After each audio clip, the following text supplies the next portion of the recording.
అండి చాలామంది ఇప్పుడు ఎక్కువ చర్చ నడుస్తుంది. మోడీ గారు భయపడ్డారా? మోడీ గారు వెనక్కి తగ్గారా? ట్రంప్ మాట విన్నాడా?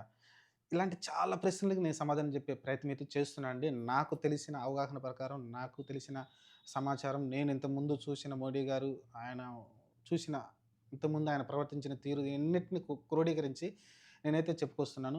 ఈరోజు రీసెంట్‌గా సింధూర్ యుద్ధం తర్వాత కూడా ఇదే ఆహ్, ఆపరేషన్ సింధూర్. సరే ఇది పక్కన పెట్టేస్తే అసలకి మోడీ గారు ట్రంప్ మాట ఇని తగ్గారనైతే చాలామంది మాట్లాడుకుంటూ ఉన్నారు. నేనైతే దానికి ఒప్పుకోనండి. ఎందుకంటే మోడీ ఒకళ్ళు చెప్తే వింటాడనైతే నేను ఎప్పుడు అనుకోను. అందులోనూ మన దేశ పరువుని అమెరికా దగ్గర తాకట్టు పెడతంటే అస్సలు ఒప్పుకోను. అందులోనూ మోడీ. మోడీ తాకట్టు పెడతానంటే అసలు నేను కల్లో కూడా ఊహించను. అంత సినిమా లేదు. అసలు విషయం ఏంటో చూద్దాం ఒకసారి. ఎందుకంటే మనం ఒక్కొక్కటి చూసుకుంటూ వస్తే గాని మీకు మోడీ ఏం చేశాడు? అతని గుండె ధైర్యం ఏంటనేది మీకు అర్థమవుతుంది. ఈ ఆపరేషన్ సింధూర్ వరకు ఏం జరిగినది అనేది మనం ఒకసారి చూద్దాం. దాని ముందు కాంగ్రెస్ గవర్నమెంట్ ఉంది. కొన్ని యుద్ధాలు జరిగినాయి. ఇందిరాగాంధీ టైంలో కావచ్చు, అంతకుముందు మన వాజ్పేయి అంటున్నా అతని నెహ్రూ గారి టైంలో కావచ్చు, కొన్ని యుద్ధాలు జరిగినాయి. కార్గిల్ యుద్ధం లాంటివి ఇలా రకరకాలు జరిగినాయి.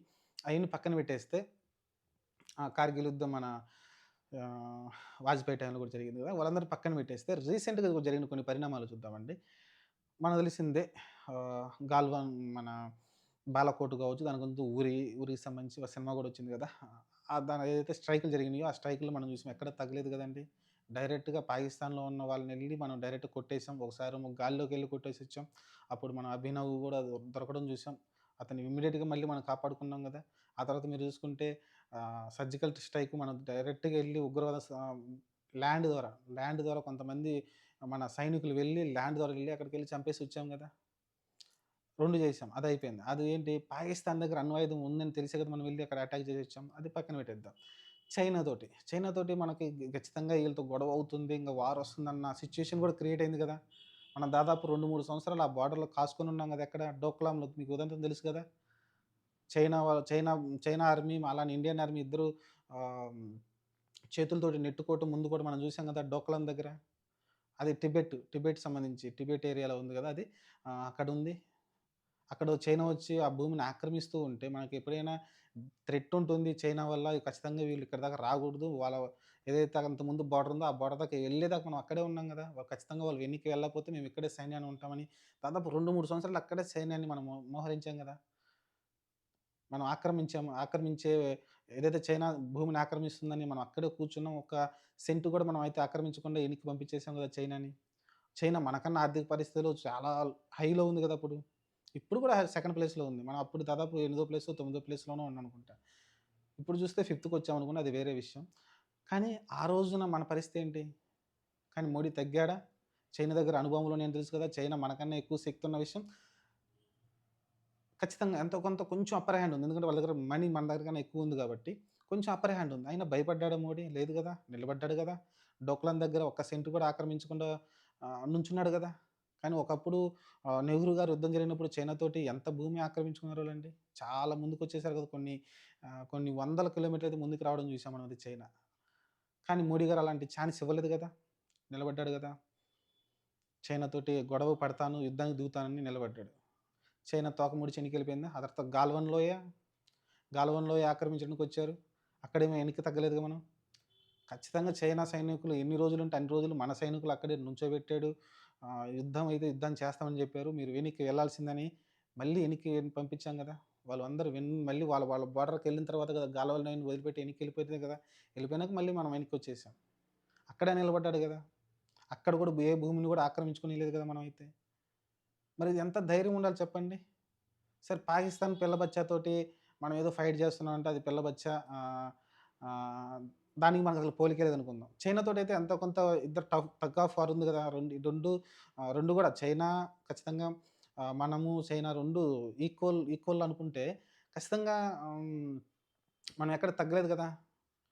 చైనాకి ధీటుగా నిలబడ్డాం గదా! కాబట్టి ఇక్కడ ఎక్కడ మోడీ తగ్గాడనేది నాకు అర్థం కావట్లేదు. ఇప్పుడు ట్రంప్ యాక్చువల్‌గా జరిగిందేంటి ఆపరేషన్ సింధూర్ మనం ఆపేసినప్పుడు పాకిస్తాన్ మనకు రిక్వెస్ట్ చేసింది ఏమని?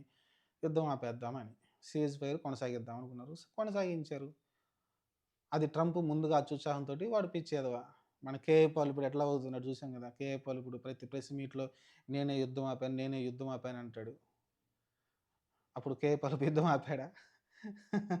చెప్పండి. మీరే చెప్పండి. కేఏ పాలెంతో నాకు తెలిసి ట్రంప్ కూడా ఇప్పుడు ఆయన మాట్లాడే తీరు అట్నే ఉంది. ప్రతి ఒక్కడు అవకాశవాదే అండి ఖచ్చితంగా.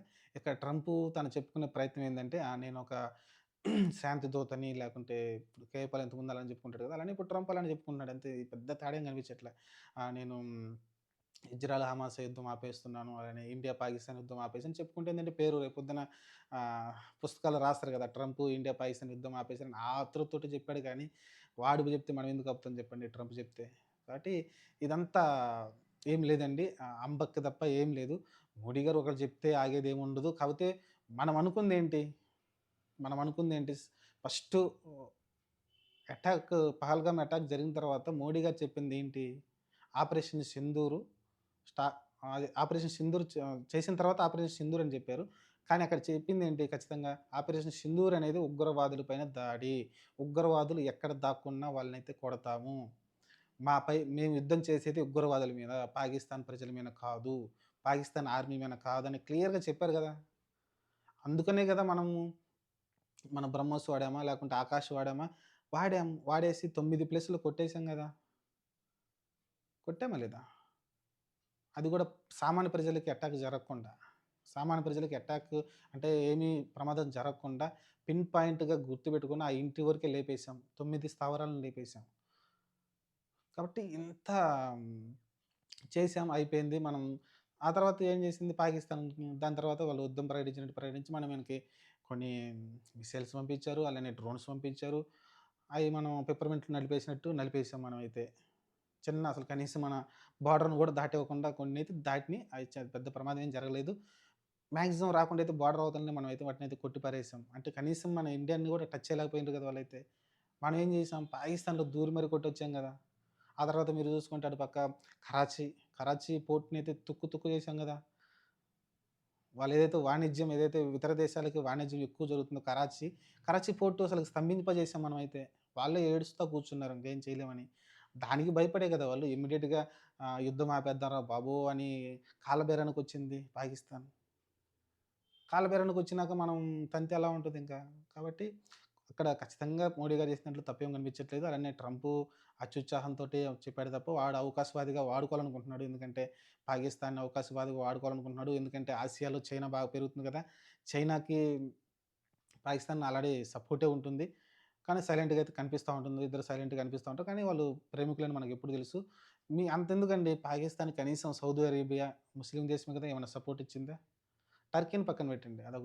వద్దులే గాని వదిలేసేయండి. సౌదీ అరేబియానా ముస్లిం దేశమే గదా! ఏమన్నా సపోర్ట్ ఇచ్చిందా? లేదు కదా! ఆఫ్ఘనిస్తాన్ తాలిబాన్‌లే గదా! ప్యూర్ గదా! మరి వాళ్ళేమైనా సపోర్ట్ ఇచ్చారా? లేదు గదా! వాళ్ళ దేశంలో ఉన్న బెలుచు రెబెల్సే తిరగబడుతా ఉన్నారు. వాళ్ళు సొంతంగా దేశం ప్రకటించుకుంటున్నారు. వాళ్ళ దేశాన్ని వాళ్ళే చక్కబెట్టుకోలేకపోతున్నారు. ఇంకా చచ్చిన పాముని ఎందుకు చంపడం అనైతే మోడీ గారు వదిలేసినట్టు అనిపించింది నాకైతే.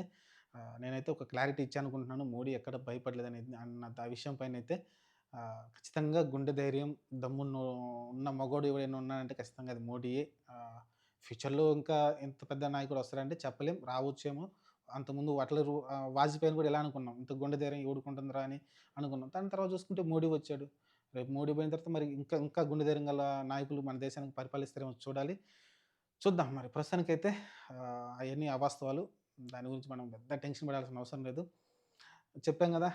వాజ్పేయి అన్నట్టు ఒకవేళ అణు ఆయుధం అణు అణు ఆయుధ అణుయుద్ధం వస్తే ఒకవేళ మన మీద అటాక్ జరిగిందనుకోండి, పొద్దున కల్లా మరుసటి రోజు సూర్యోదయం పాకిస్తాన్ చూడదని వాజ్పేయి గారు ఒక మాటన్నారు. అది నిజమవుద్ది. అది మోడీ గారు చేస్తారు గూడా. ఒకవేళ ఇలాంటిదేమన్నా జరిగితే. కాబట్టి చూద్దాం మరేం జరుగుద్దో. ప్రస్తుతానికైతే వారైతే ఆగింది. అంతే ఏం లేదండి.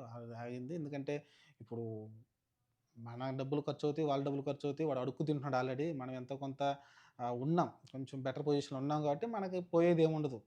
వాడిప్పుడు ఆల్రెడీ అడుక్కుంటున్నాడు. రేపొద్దున ఇంకా అడుక్కుంటాడు. అది జరిగేది వాడి పొజిషన్ అయితే. చూద్దాం మరేం జరుగుద్దో పాకిస్తాన్‌కి. ప్రస్తుతానికైతే ట్రంప్ అత్యుత్సాహం తప్ప ఏం లేదు. మోడీ దమ్మున నాయకుడే.